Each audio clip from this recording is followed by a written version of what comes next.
In this class, let us discuss synchronization of threads. When two or more threads need access to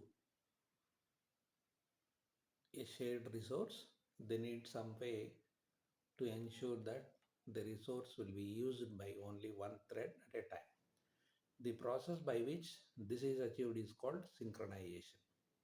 So we need to synchronize all the threads which are trying to share a resource, and this achievement is known as synchronization.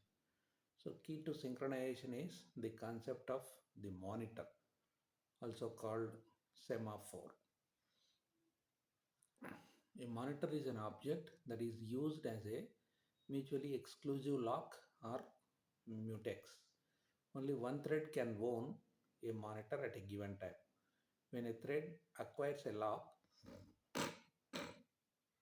it is said to have entered the monitor.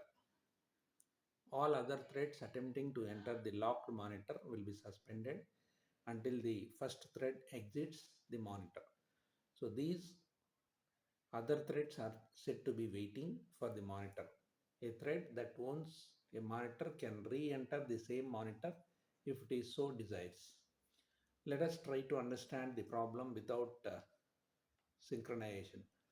In the following example, two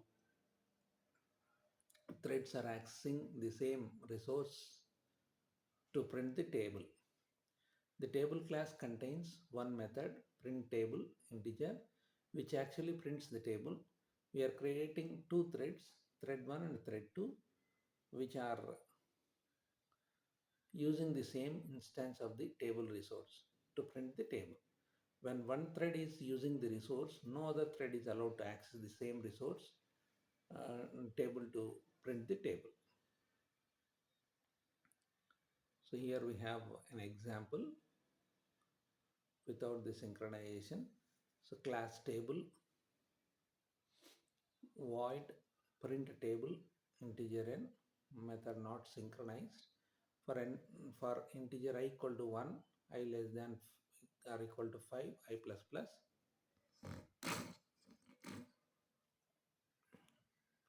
System.out.println n into I. Try thread.sleep 400 catch interrupted exception, i.e. system.out.println, the exception is IE. So with this, the print table method is closed. So the class my thread 1 extends thread table T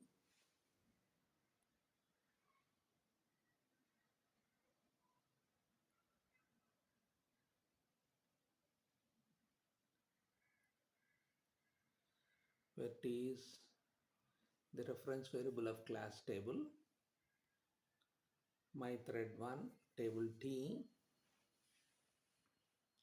this dot T equal to T, public void run T dot print table 5. So end of the thread 1. Class my thread 2 extends thread table T my thread 2 table T, this dot T equal to T, public void run T dot print table 100. So end of thread 2. Class test synchronization 1, public static void main string arguments table object equal to new table, only one object my thread 1. T1 equal to new my thread 1 object my thread 2. T2 equal to new my thread 2 object T1 dot start T2 dot start. So when the above program is executed, the output for the above program will be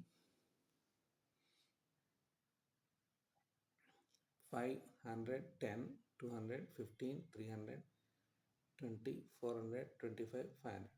So in the above output, it can be observed that both the threads are simultaneously accessing the table object to print the table. Thread 1 prints one line and goes to sleep 400 milliseconds, and thread 1 prints its task.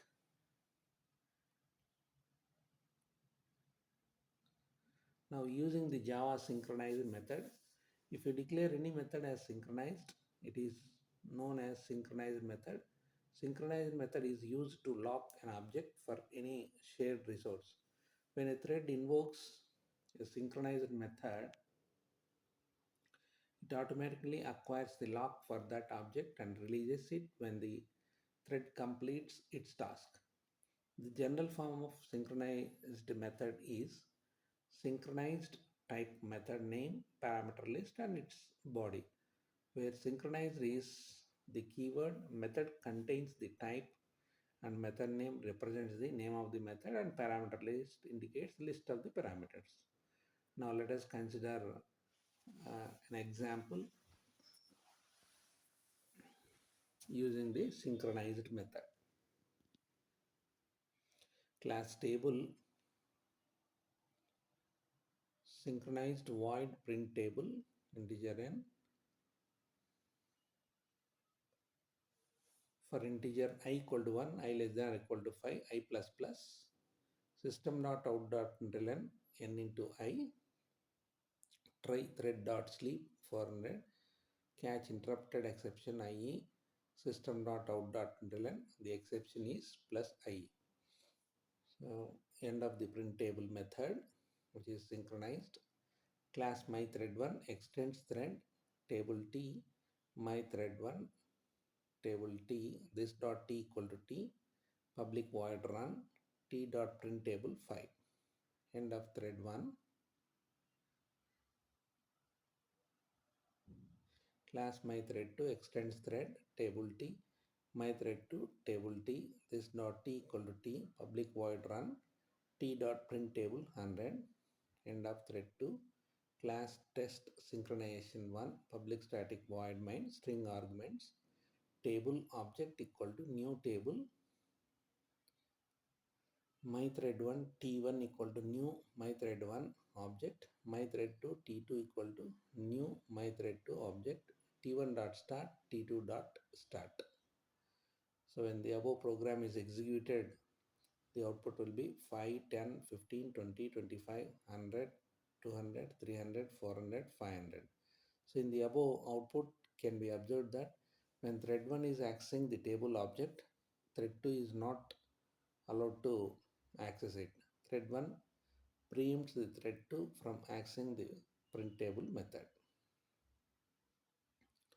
This way of communications between the threads competing for the same resource is called implicit communication. Thus, this has one disadvantage due to polling. The polling wastes the CPU time. To save the CPU time, it is preferred to go to the inter-thread communication.